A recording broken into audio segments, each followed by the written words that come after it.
যদি আপনার আর্থ্রাইটিসের সমস্যা থাকে তাহলে সকালবেলা ঘুম থেকে উঠে দেখবেন আপনার শরীর একেবারেই অসাড় হয়ে থাকে, হাত পা নড়াতে পারছেন না। ঠিক তারা আমার দেখানো এই ব্যায়ামটি বিছানায় বসে বসে যদি সহজভাবে করতে পারেন তাহলে দেখবেন আপনার পায়ের যে জড়তা বা ঝিনঝিন বা অবশ বা ব্যথা খুব দ্রুত রক্ত সরবরাহ শুরু হবে যদি আপনি এই ব্যায়ামটি করেন। খুব সোজা এইভাবে অন্তত 2 পায়ে 25 থেকে 30 বার করার চেষ্টা করুন।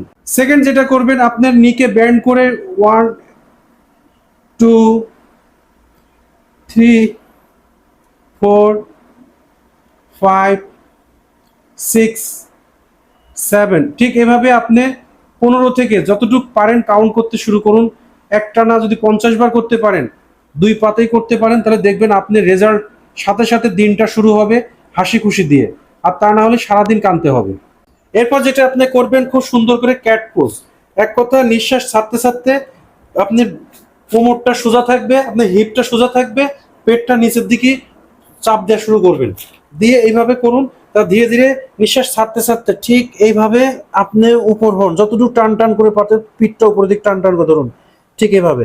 আবার ইনহেল করতে করতে ঠিক এইভাবে আসুন, আবার করুন। এই ক্যাট পোজটা অবশ্যই সুন্দর করে আপনি অন্তত 15 থেকে 20 বার করার চেষ্টা করবেন। খুব সুন্দর করে ধীরে ধীরে নিঃশ্বাস ছাড়ুন,